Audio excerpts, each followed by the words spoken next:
Digestion બહુ જ ખરાબ હતું. એ હદે ગેસ એસિડિટી થતી કે હું સારી રીતે જમી ના શકતી. ઓકે. જમું એટલે ડાયરેક્ટ ઓડકાર સતત ચાલુ થઈ જતા હતા અને ક્યારેક તો એટલો ઊંધો ગેસ ચડતો કે મને પાલ્પિટેશન થતું, હાર્ટબીટ વધી જતી અને મારી ડેઈલી ગેસ એસિડિટીની મેડિસિન સ્ટાર્ટ થઈ ગઈ હતી. પણ જ્યારથી હું કોમ્યુનિટીમાં જોઈન થઈ છું, વિધિન અ 1 મંથમાં મારું ડાયજેશન એટલું સારું થઈ ગયું છે કે જે મેડિસિન સ્ટાર્ટ હતી એ બંધ થઈ ગઈ અને અત્યાર સુધીમાં મને ક્યારેય સિંગલ ટાઈમ ગેસ એસિડિટીનો પ્રોબ્લેમ નથી થયો. અત્યારે પોણા 2 વર્ષથી હું આ કોમ્યુનિટીમાં જોઈન્ટ છું અને સાથે ડાયજેશન તો સારું થયું અને મેં 20 કિલો વજન પણ ઘટાડેલું છે. અરે વાહ, 20 કિલો વજન ઘટાડ્યો ને એક વિચાર કરો કેટલી ઉંમર છે તમારી? 22 યર. 22 એટલે આવ્યા ત્યારે 2 વર્ષ થયા એટલે 20 વર્ષના હશો. તો વીસ યસ વર્ષની સર. જો આવી એક દીકરીને આટલા બધા પ્રોબ્લેમ હોય તો આગળ જતા કેટલી હદે તકલીફ થઈ શકે વિચાર કરો. હજી તો જિંદગીની એક શરૂઆત જ થઈ છે ને બેઝિક. તો ગેસ એસિડિટી આવી નાની નાની વસ્તુનો આપણે વિચાર ન કરતા હોય અને એ હિસાબે ઘણી વાર લોકોને માથું દુખે કારણ કે પિત્ત પ્રકૃતિ વધતી હોય તો માથું દુખવાનું, ગેસ થાય, ભરાતો હોય તો આવા પ્રશ્ન કેટલા બધા થાય. તો આટલું ખૂબ સરસ મજાનું એમને રિઝલ્ટ મળ્યું છે, એમના માટે એક અમેઝિંગ ક્લેપિંગ કરો. રાઈટ. તો ખૂબ સરસ. તો આવું રિઝલ્ટ છે આપણે બી મળી શકે કે જ્યારે આપણે જો આપણામાં બદલાવ કરીએ તો ખાણીપીણીમાં બદલાવ કરો પ્રોપર. યસ. હાય, જય માતાજી. મારું નામ કુંદન છે. Sir, yes. મને આ ક્લબમાં આવ્યા પહેલા ઘણી બધી તકલીફ હતી. એમાં ઓકે. કબજિયાતની બહુ હતી. એવી કબજિયાત રહેતી ને કે મને છાતીમાં દુખવા માંડતું, એટલી કબજિયાત રહેતી હતી. તો આમાં અમે આવ્યા પછી મારા કોચે મને ગાઈડલાઈન કર્યું કે આ વસ્તુ લો એટલે કે તમને કબજિયાત મટી જશે. તો અત્યારે આ એલોકોસ્ટન અમે રોજ અપરેસમાં નાખીને સવારે લઈશી અને ત્રિફલા અને આ દહીંમાં નાખી દઉં છે. સિટીબોપેટર બપોરે અમે છોકરાઓને પણ નાખી દઈ છે અડધી પડીકી અને મોટા પણ લઈશી. અમે ફેમિલી 9 જણા છે. 9 જણા રાજા જેવો નાસ્તો ને રાણી જેવી ચા લઈશી. મારે વેટ લોસ નું કઈ ઇસ્યુ નતું પણ બીજા ઘણા બધા તકલીફ હતી. તો બધામાં રિઝલ્ટ મળ્યું છે. ઘણી બધી તકલીફ હતી શરીરમાં એમ. તો મને અને અત્યારે સાવ સારું ને હેપી ને હેલ્ધી જેવી છે. અમેઝિંગ છે ને, આટલા ખુશ છે ને 9 લોકો ફેમિલીનો યુઝ કરે છે. અને બેન તમે આ કેટલા સમયથી એલો ને આ પ્રોબાયોટિક યુઝ કરો છો તમે કન્ટિન્યુ? અમે 3 વર્ષથી છીએ સર. તો અમે 3 વર્ષથી અને મારા હસબન્ડ ને વેટ લોસ નું હતું તો એમને 20 થી 25 કિલો વજન ઘટાડ્યું છે ને એમને કબજિયાતની બહુ તકલીફ હતી. કબજિયાતના લીધે હરસ થઈ જતા, હરસની તકલીફ બહુ હતી. એમને ઓપરેશન કરાવવાનું કીધું હતું.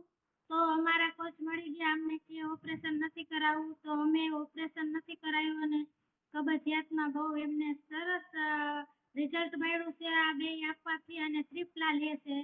સતત 3 વર્ષથી અમે આ યુઝ કરી છે તો એમનું પણ જબરજસ્ત રિઝલ્ટ છે. ઓકે. એટલે તમે જો અમુક અમુક વાર છે તો બેન પહેલા જ મહિને તમને કઈ રિઝલ્ટની શરૂઆત થઈ ગઈ હતી? હા સર, એમનું માઇન્ડસેટ હતું પણ મારું માઇન્ડસેટ નહોતું. એમને 20 દી લીધું ને તો એને 20 દિવસમાં બધી તકલીફ સરસ લાગવા માંડી. તો મને એમ થયું કે ના, આમને રિઝલ્ટ આવ્યું ને સારું છે તો પછી હું જો મને 3 વર્ષથી હશે પણ ક્યાંય તકલીફ નથી પડી અને વેરી ઓપરેશન નાઇસ. નથી કરાયું sir. Very nice, very nice. તો હવે સમજો ઘણી વાર છે ને આપણા કન્ડિશનની બોડી કન્ડિશન છે એ વધારે ખરાબ થઈ ગઈ હોય તો રિપેરિંગ માટે સમય લાગે. ઘણી વાર પહેલા 1 મહિનામાં એટલું સરસ રિઝલ્ટ ન મળે, ઘણી વાર 2 મહિનામાં એટલું સરસ રિઝલ્ટ ન મળે. તો બોડીને પાચન શક્તિને લગતી પ્રોબ્લેમના હિસાબે હું તમને ખાલી કહીશ બધા જ લોકોને કે ઓછામાં ઓછા તમે 6 મહિના સુધીનો પ્રોપર સમય આપો. તમારા કોચ તમને કહે છે 6 મહિના સુધી. હું તમને કહું છું એને સાથેમાં તમને ઘણી બધી રાહત થશે. પણ આપણે શું હોય, ઉતાવળ જાજી હોય કે જલ્દી રિઝલ્ટ મળે, જલ્દી રિઝલ્ટ મળે. તો ઓછામાં ઓછું થોડુંક 5-6 મહિના તમે લગાતાર કોઈ બી વસ્તુને લગાતાર કરો. આટલા વર્ષોથી તકલીફ છે, પાચનની તકલીફ છે, એન્જિનમાં પ્રોબ્લેમ છે. પાચન એટલે શું થયું, આપણું બોડીનું એન્જિન થયું. અને એન્જિનમાં પ્રોબ્લેમ હોય તો એમાં ગેરેજમાં ગાડી ઊભી વધારે રહી છે ને, બીજામાં હોય તો જલ્દી થઈ શકે. તો એન્જિન રિપેરિંગ કરવાનું છે. રાઈટ. હવે લાસ્ટ એક્સપિરિયન્સ આપણી સાથે ગ્રીષ્મા મેડમ લખ્યું છે કે એમને આટલા દિવસથી આ ક્લબનો પાર્ટ છે. કેમ છો ગ્રીષ્મા મેડમ, મજામાં? હા સર, મજામાં. અરે વાહ. હું તો હર્બલ લાઈફમાં મારા મમ્મીના લીધે જોઈન થઈ હતી. મને ગેસ એસિડિટીની છેલ્લા 2 વર્ષથી તકલીફ છે.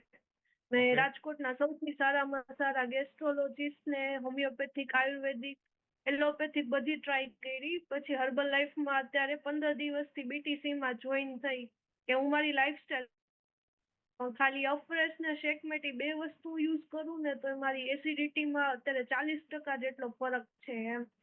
બાકી તો ડોક્ટર તો મને બાયોપ્સી ને એવું વધારે લાંબી લાંબી પ્રોસેસ કહેતા હતા.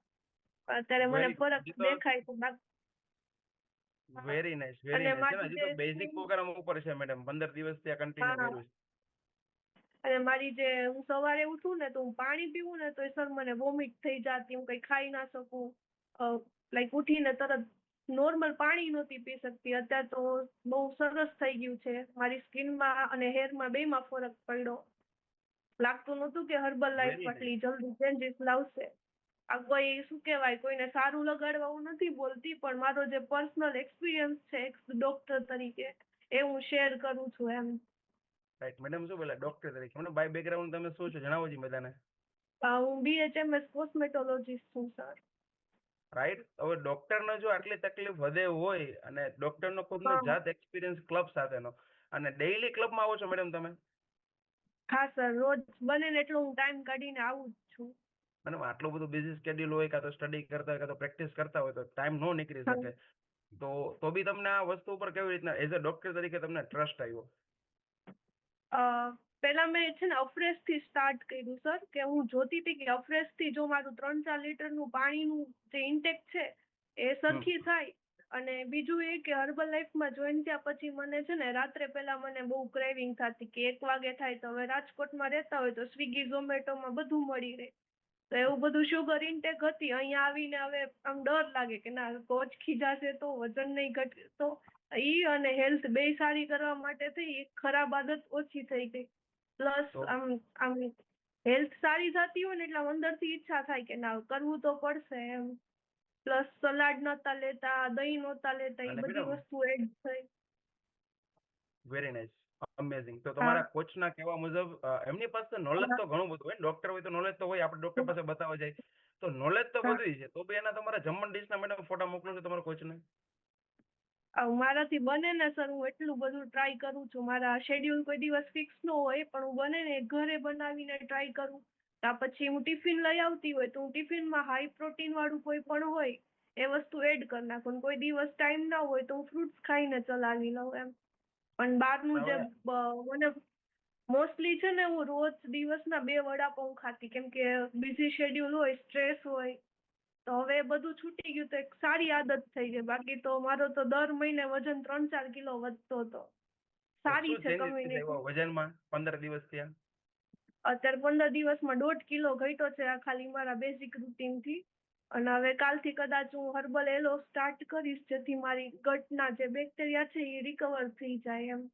Very good. હર્બલ એલો અને પ્રોબાયોટિક બી તમે ડેફિનેટલી સાથે લઈ શકો. હા, તો યસ મેડમ માટે જોરદાર ક્લેપિંગ કરીએ આપણે. કે આટલું સરસ જો એઝ અ ડોક્ટર તરીકે એક્સપિરિયન્સ છે મેડમ. આટલું તમે કીધું કે આટલા ડોક્ટરને તમે જાણતા હોવા છતાં હા સ્ટડી કર્યું ને આટલા બધા હા. ડોક્ટરને તમે બતાવ્યું છે, તો કોઈ બી રાહત તમને થઈ નથી? મેં છે ને પેલા એલોપેથિક સ્ટાર્ટ કરી તો મને એલોપેથિક સૂટ નથી થતી. પછી મેં આયુર્વેદિક કરી તો આયુર્વેદિકમાં જે ફાંકી ને ગરમ પાણી ને બધું હોય એ મને સૂટ જ નહોતું થતું. અને પછી હોમિયોપેથિક હોય તો હોમિયોપેથિકમાં પછી કેસ ટેકિંગમાં ને એમાં મારી ખુદ પાસે ટાઈમ નહોતો કે હું કોઈને ટાઈમ આપી શકું. પછી મારા મમ્મી થ્રુ મેં મયુરીબેનના સાથે કોન્ટેક્ટ કર્યો. તો સ્ટાર્ટિંગના નવેમ્બરમાં મેં કમ્યુનિટી સ્ટાર્ટ કરી હતી. પછી હું ક્યારેક જોઈન થાઉં ન થાઉં. પછી મયુરી મેડમે બિચારાએ મને સમજાવ્યું કે આવું આવું હોય. પછી હું આમાં આવી. પછી મને 15 દિવસમાં BTC મેં જોઈન કર્યું ને ત્યારે એમ થયું કે ના ભાઈ, આ કોઈ લોકો ખોટું નથી કહેતા. એક વખત આપણે વિશ્વાસ કરીને તો આમાં બહુ મસ્ત રિઝલ્ટ મળે એમ. Very nice. બહુ વિશ્વાસની જ સાથે મસ્ત સાથે છે જે એમ. કે છે એટલું આપણે ફોલો કરીએ તો રિઝલ્ટ મળે. હા, બહુ સરસ છે સર. એઝ અ ડોક્ટર તરીકે આમ મને એમ બિલીવ નથી થતો કે આવું આટલું ફરક પણ આવી જાય એમ. વેરી અને નાઇસ. જો બીજું તો એ કે સર, જો મારે ટાઈમ ના હોય તો મારે ઉઠીને તરત હું શેક બનાવીને ક્લિનિકે લઈ જાવ, એટલે હું ત્યાં પી લઉં. એટલે મારી પાસે કદાચ ફોટો મોકલવાનો ટાઈમ હોય કે ન હોય, પણ ન્યુટ્રિશન તો જાય જ છે. હા નહીં તો હોસ્પિટલમાં તો આખા દિવસની 8 ટાઈમની ચા થઈ જાય. એટલે ઓકે, થેન્ક યુ સર, તમે આ કમ્યુનિટીમાં મને જોઈન કરાવી અને મને મોટિવેટ કરી એની માટે. Very nice, very nice. છે ને, આટલું સરસ મજાનું અમેઝિંગ રિઝલ્ટ છે એમના. ટોટલ બદલાવ આવ્યો અને એમને જબરદસ્ત એક્સપિરિયન્સ હજી ખાલી 15 દિવસનો છે. વિચાર કરો, એઝ અ ડોક્ટર તરીકે આટલું રિઝલ્ટ મળી શકે ને એમને કોન્ફિડન્સ વધી શકે, તો હવે આપણે ડોક્ટરને બતાવવાની જરૂરિયાત છે. છે ને? હવે આપણે ડોક્ટરને બતાવવાની જરૂરિયાત છે કે ભાઈ હું લઉં ના લઉં, સારું થશે નહીં થાય. તો આપણી સાથે કોમ્યુનિટીમાં આટલા સરસ સરસ ડોક્ટર છે કે જેમનો ખુદનો અનુભવ છે, એમને પોતાની હેલ્થ ખરાબ હતી તો સારું થયું છે, તો આપને કોન્ફિડન્સ વધી ગયો. રાઈટ. મેડમે શું કીધું કે આજે ક્લબમાં સાંભળ્યું, આટલા લોકોનો એક્સપિરિયન્સ સાંભળ્યો, એને એમ થયું કે હું હર્બલ એલો કોન્સન્ટ્રેટ અને પ્રોબાયોટિક આ બે વસ્તુના પ્રોગ્રામમાં એડ કરવાની ઈચ્છા થઈ ગઈ. તો તમે બી તમારા પ્રોગ્રામમાં તમને જે વસ્તુ સારું લાગે છે એને સમય આપજો અને પ્રોગ્રામની શરૂઆત કરો. તો thank you so much everyone. આજે આપણે મ્યુઝિક પ્લે નહીં કરીએ, આટલા જબરદસ્ત એક્સપિરિયન્સ છે એ કાનમાં ગુંજતા જ રહેવા છે ને, આટલા સરસ મજાના રિઝલ્ટ મળ્યા. તો થેન્ક યુ સો મચ. આપણે બધા જ લોકો મળીએ આપણા સેશનની અંદર કાલે મોર્નિંગમાં. ટાટા બાય.